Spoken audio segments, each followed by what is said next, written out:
Good morning, ladies and gentlemen, and welcome to the Scott Stedman podcast. I hope you're doing a lot better than me right now because I have been dealing with the cold. I'm kind of at the tail end of it, but still dealing with this with it. And I think today I'm feeling a little bit weird because the last couple days, as I've been taking cold medicine, I've been avoiding taking many pain medicine for my foot. And today's the first day I started to take cold medicine with my pain medicine, and I think it's thrown me for a loop. So.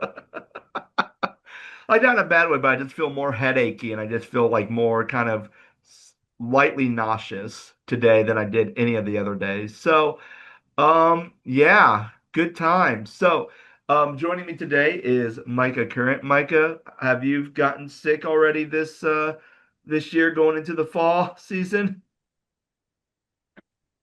Uh, actually, this this past week I've been dealing with some ear infections. So, but they're not nearly like I usually can tell when they're coming on, and then I can get some antibiotics and stuff. Nip it in the bud before it gets too bad. And so I did that. But as far as like having a full blown sinus infection or a cold or anything like that, I haven't, thankfully. Um, and we're hopeful, granted that Audrey, our baby, she goes to a sitter who sits, she does the sitting thing at her house. It's like a home sitting thing. And so she only watches one other kid. And so hopefully Audrey won't get sick or as sick as some babies do or children do. Um, but I've been dealing with a lot of pain in my back and my hip. And it's funny you should say that the thing about pain pills because we were running a little bit late this morning and getting started. And I told my wife that, there's a pain pill that I take when things get really bad. And it's only 5 milligrams. And so, like, I, there'll be times I take it and I'm just fine. I could focus, I could drive, I could talk to you on the phone. Yeah. And, and then there's others where I'm just knocked, knocked out. And I'm like, I don't know if it's like some sort of placebo effect or what. But but anyway, yeah, I'm not currently taking. Yeah, it's just weird. It's just like it's that season and even like I heard today that there's in second grade in one of the classrooms there seems to be like a lice outbreak and I'm like, "Oh, great." You know how many Oh, times I had to deal with lice last year with my daughter? It was like miserable. So it's like, okay, when she comes home, I'm gonna like get that lice preventative spray and just spray it all in her hair just to be safe because it's just there's just a lot going on. So Laura's going to come home and you're going to be chasing Lizzie around the house, spraying, spraying the stuff. well, I'm still spraying like stuff on my dog to get that skunk smell off. Like it's to the point where like it's very faint and it's probably going to dissipate over time, but it's one of those things where it's just like, gosh dang dog, you smell like you smell so bad. Like um yeah, so today we're going to be talking about the passing of Charlie Kirk and I know his his passing has created a lot of buzz um, all over the world. A lot of good, a lot of bad. So kind of Mike and I kind of want to like kind of unpack it and kind of discuss just kind of what we're experiencing, what we're seeing, maybe even our initial thoughts of when it happened. I know for me, like me and my son were watching YouTube and I was like just flipping through stuff and something popped up that mentioned it. And I'm like, and I kind of saw it and I'm like, yeah, no, I'm like, and Pierre goes, what was that? I'm like, oh, nothing. It was probably just some fake ad about something that happened, which, I didn't believe it. And then I looked over at my wife and my wife's looking at me because she saw it too. And she's shaking her head, yes, like it did happen. And I'm like, oh, so once my son got to bed, I was able to open up the news things and was able to look at it and see what happened. I'm like, oh my goodness. Like, And it was kind of like that initial thing, like, oh no, this is fake, and then you look at it, and then once you find out it's true, and you look at it, and you're looking at all the details, you're just like, oh my gosh, like this is insane. So kind of, what was kind of your reaction, Micah, for when everything went down? Um, I was kind of in the same boat that you were. My wife is a big fan of his, just the, the way he does things and the dialogue and the way that he handled himself in a public setting. And I I got a notification on my phone that said Charlie Kirk had been shot. Hmm. And I went downstairs and I showed her that. And no sooner than when I walked up the stairs, I was about halfway up the stairs, I got another notification that said, Charlie, President Trump confirms that Charlie Kirk is dead. Mm. I was like, what? And, apparently the guy that shot him right in the neck, like right in the jugular from however many yards out that was. Um, but it was just wild. It was absolutely wild. And to see the thing that breaks my heart the most, you know this, is that he was only 31, 32, something like that. Yeah, something like He that.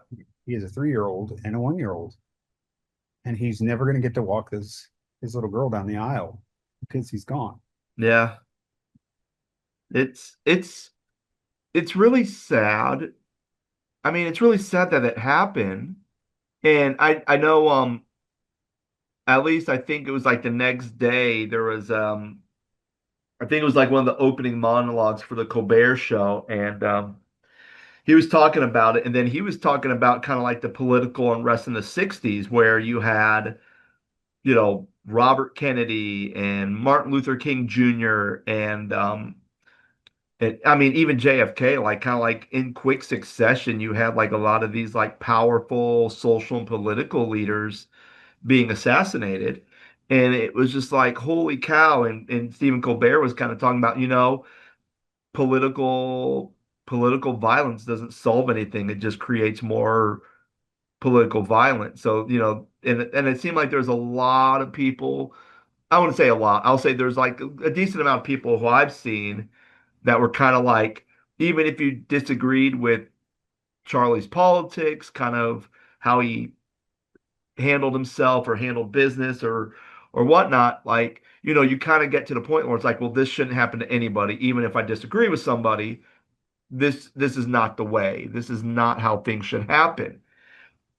And yet there are other times where you see people who are, there's some people who don't necessarily celebrate his death, but they're also kind of not going like, oh, this is sad because, they're kind of, I guess you would say, they're maybe victims of Yeah. politics. And then there's some, and especially I saw recently there was a church or at least a youth leader at a church, think out of California called like Restoration Church, who was like doing air guns and was celebrating that he got assassinated. I'm like, oh my gosh, like that's awful. Like I was shocked when I was hearing stuff about that. So, which kind of curves that there's a mix of emotions and a mix of thought um when it comes to his to his death. And I think that's just kind of like almost like a catechism of just how divided we are, that when somebody who is a political activist um, gets killed, that you have people who are mourning, you have people who are talking about how great he is, you have people who are saying how nah, he wasn't that great, and then there's people who are actually celebratory that he died. And I'm thinking that's messed up. Like that is like I don't think I've seen anything as crazy as that, or at least as crazy in the last couple years, where you had such a division, um, where an act of violence happened and people were just kind of mixed on their reaction to it. Yeah, and I, you know, I had to turn the news off the other day because it was just getting to be too much. But uh, wasn't the same day as 9/11. I think it was the Was same day. that? I think it was the same day as 9/11, the anniversary of 9/11. Yeah. So you got all that going on. You got the Charlie Kirk stuff going on. So anyway, I had to just turn it off. But somebody said something about, you know, he would just go to these colleges and he would have these rallies and take questions and do XYZ and was very cordial and very nice. But he wasn't a politician. He wasn't he's not a pastor or anything like that. He's more of a social media influencer, if you want to call it that. But and so the fact that he wasn't like, I don't know, like Abraham Lincoln or some of the folks we just talked about that had been assassinated through the years. I mean, the only one that I could think of that wasn't directly a politician was Dr. Martin Luther King, and he was shot based on the whole, you know, the segregation and everything that was going on in the country at the time. Uh-huh. But it's what's scary to me is like it's not the only thing that happened last week, right? That the Catholic school in Minnesota, that 28-year-old went in there and he just shot up a Catholic school and he injured 18 and killed two and then killed himself. And it's just, when's enough going to be enough? And you can have the debate about guns and Second Amendment rights all you want. Yeah. At the end of the day, this, and and I don't want to go on a rant because I can't. It's just too early in the morning and I don't. Yeah. But like my entire life, your entire life, our government has been just bickering and debating and debating and debating about things like gun laws, immigration, things like that. And if they don't fix it, then they just continue to talk about it. It gives them something to do, right? Yeah. If there were some sort of laws in place, maybe this stuff may have not happened. Well, and I think that's kind of the debate because even, if we say, well, we need stricter gun laws, we need better mental health services, but then you have people like the NRA or people who, or other politicians say, well, we already have laws in place. We already have checks and balances. We already have all this stuff for anybody to be able to have possession of a weapon. But at the same time, if that's true, then why are we still having these acts of violence in our schools with handguns or Yeah. semi-automatic rifles? Like, and so then it's just everyone keeps talking, talking, talking, and the news outlets report what they're talking about, but we don't really see any actual change. And I think the big thing that kind of bothered me the most is you had the shooting at the Catholic school, right? And at least, and I'll just say, like, at least on Facebook, no one's really saying anything. Like maybe a few of my Catholic friends are saying something about it, how this is awful.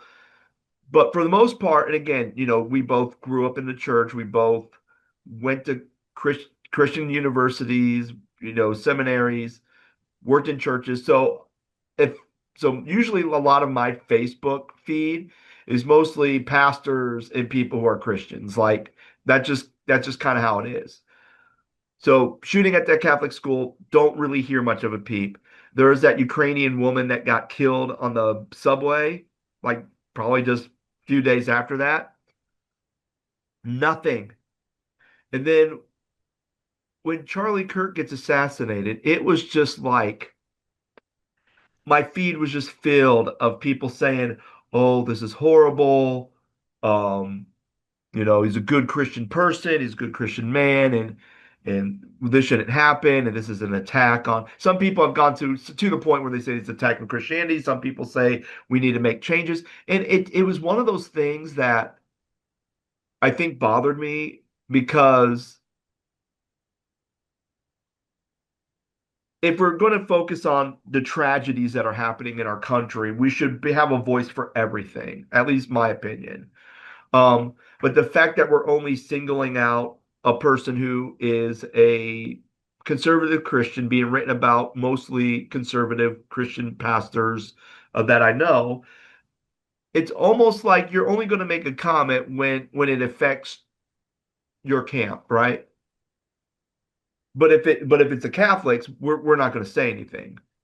And it was one of those things that really frustrated me, and I got over it pretty quickly. But it was one of those things where I'm like, you know, why can't we just always make a comment about any time when there's a tragedy? Who cares if they're conservative or progressive, Christian, non-Christian, or folks in another religion? I mean, human beings are passing away from violence. And when are we going to address the issue of violence within our society? And how are we as people, as religious leaders, as political leaders, as civic leaders, etc., going to do to really try to say enough is enough? Like, people just can't be going around killing people just because they don't like what they have to say, or they don't like the way they look, or they just are angry at society and they decided, well, we're just going to go and, like, I mean, I don't think a child at a Catholic school did anything that warranted them to get shot at, or any children at that in that regard. So I don't know. It was just one of those days where I was just getting really frustrated. So about just kind of all that. And I don't really have the answer on what we can do, because the way our political system is right now, it's just like you said, it's just all talk and no action. Been that way for years. Oh, yeah. Yeah, But and it's not a Republican or a Democrat problem. It's just it's an American problem. yeah,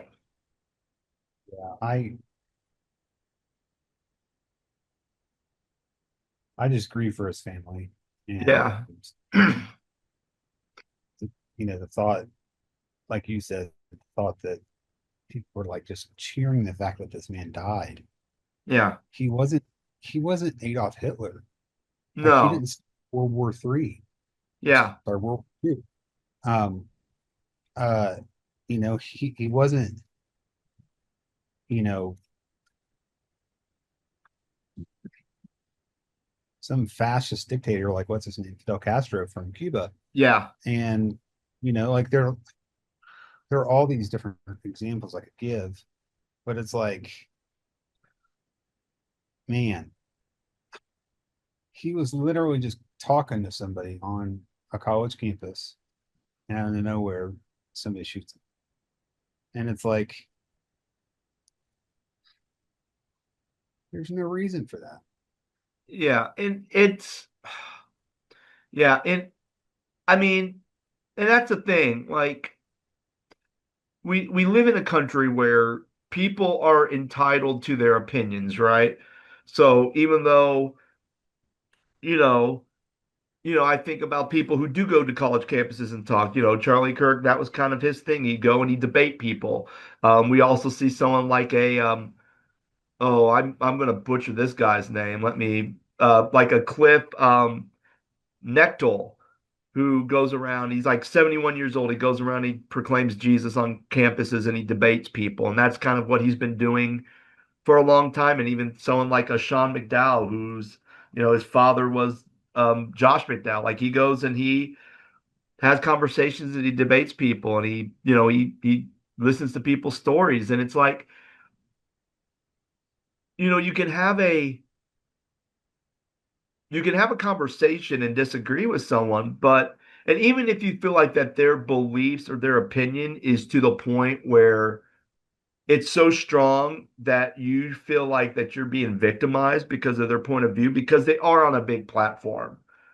And I know that's been some reflections I've had people where they say, we mourn his death, but we don't really mourn his ideology because his ideology re really affected us, when his views on the Second Amendment, his views on the LGBTQ community, which people felt like they were victimized because his views were so strong and he had such a big platform that really kind of pushed that. But again, at the same time, does that mean someone has to die? It's not like he was in a position of power to force his views upon people where he was making Or changes I could do where it. what was that? Heck, you or I could do it. We could go out. You could go to Ohio State and start doing what he did, or I could go to UC or whatever, Yeah. man. Like it's just Yeah, we could yeah, you and I could just go and like talk about stuff and get it and I think that's the point. It's the fact that as a society, we have gotten to the point where we are not able to have conversations with people who we disagree with. And I don't know if that's because of social media, where we are kind of in our little cyber world where I can type whatever I want, my opinion, hit send. And again, since I'm not face to face with somebody, if they disagree with me, it's okay. I can argue with them because it doesn't really affect me because I'm not seeing them face to face. But at the same time, because I'm not seeing them face to face, I'm also not hearing them. And I think a lot of times, if I can have a conversation, and even though, we see clips of Charlie like debating people and he's always like, schooling people in debate or whatnot, there's been some other videos out there where he's debating people, and there's been people who've kind of put Charlie in his place, and he's just like, oh yeah, you know what? I didn't think about that. You have a good point. And he would make those so in that way. But again, when you think about social media, you probably don't see the times where he lost debates. You've always seen the times where he's won, and that's what rallies the crowd up. Um, but he was also wrong on a lot of things too, and he was humble enough to kind of say, like, yeah, I didn't really think this through, or yeah, I'm kind of wrong about this, and we don't really get to see a lot of that. And I think the idea of if we ever disagree on something, and you can have that conversation, you can work it out.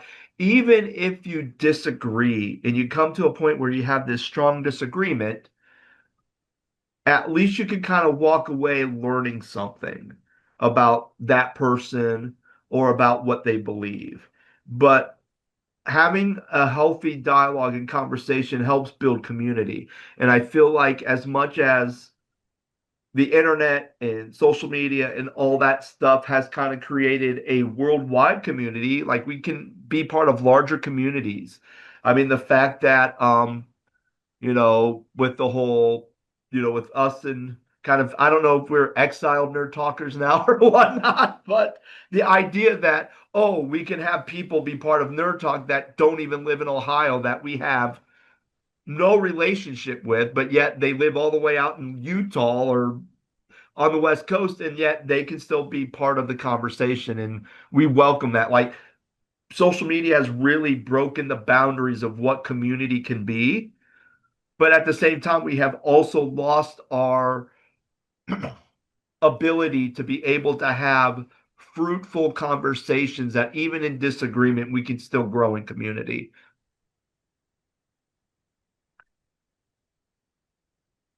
I mean, you're not wrong. It's just it's still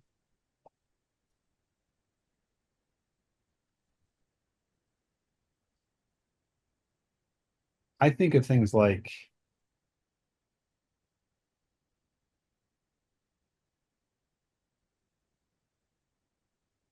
the Civil War. I think of Yeah. things, the Revolutionary War. I love history, by the way. And the different world wars that have happened in our lifetime.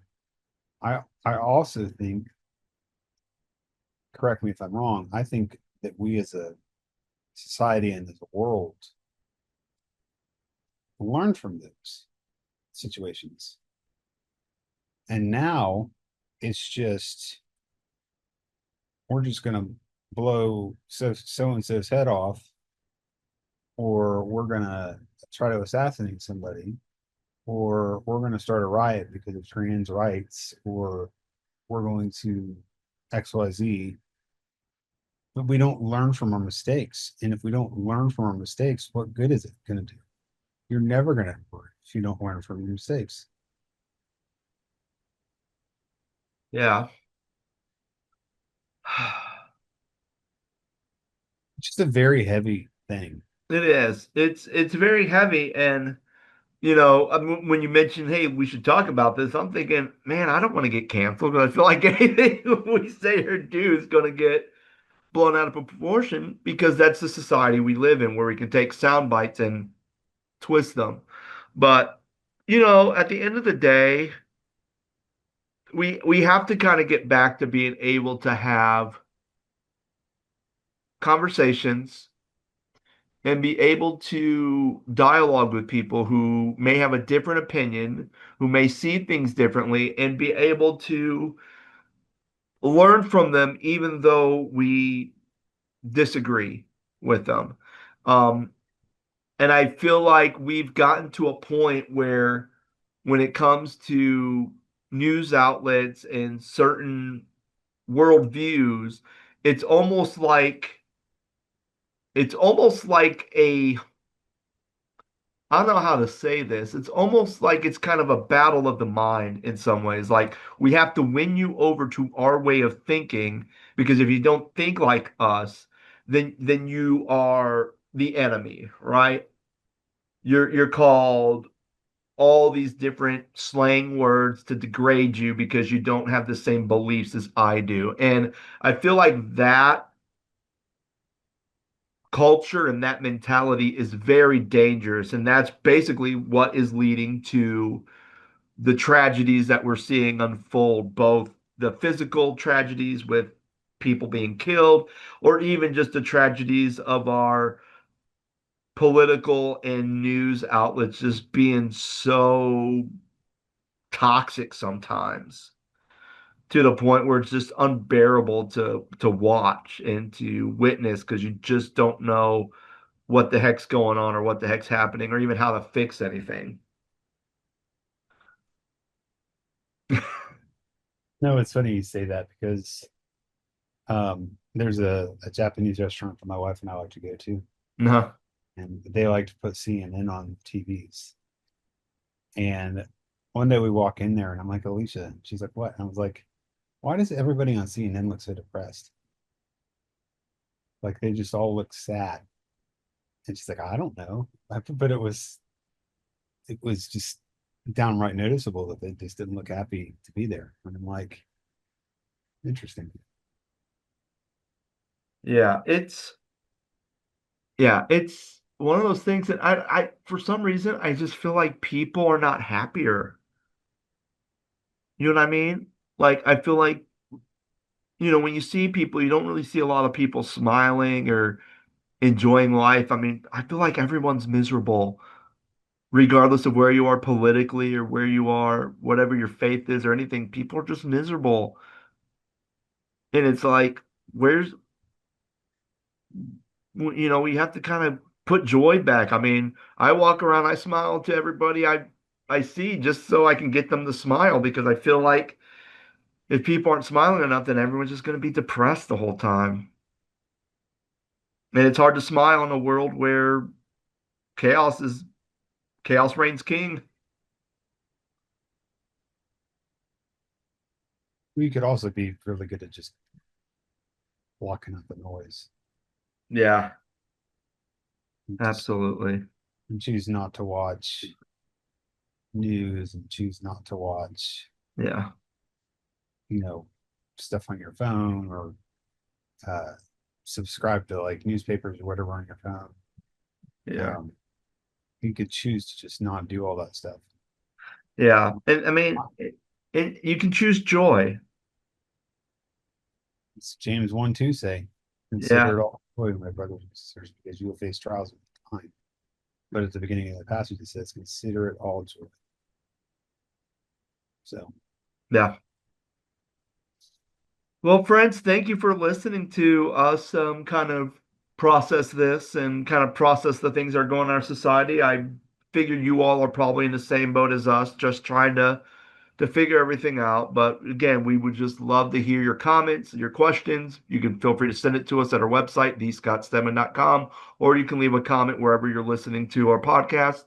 And then also, you know, we'll be back on next week with another episode. So, friends, thank you so much for listening. I hope you are encouraged and remember to always choose joy. God bless.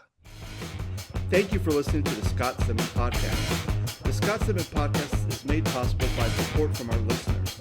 We thank listeners like Patty and Scott, whose support goes to this podcast's continual growth and maintenance. If you want to support this podcast, you can do so in a number of ways. First, feel free to give us a 5-star rating if you enjoyed this episode and share it with your friends. If you'd like to financially support the Scott Stedman Podcast, you can go to the website ko-fi.com/the Scott Stedman Podcast.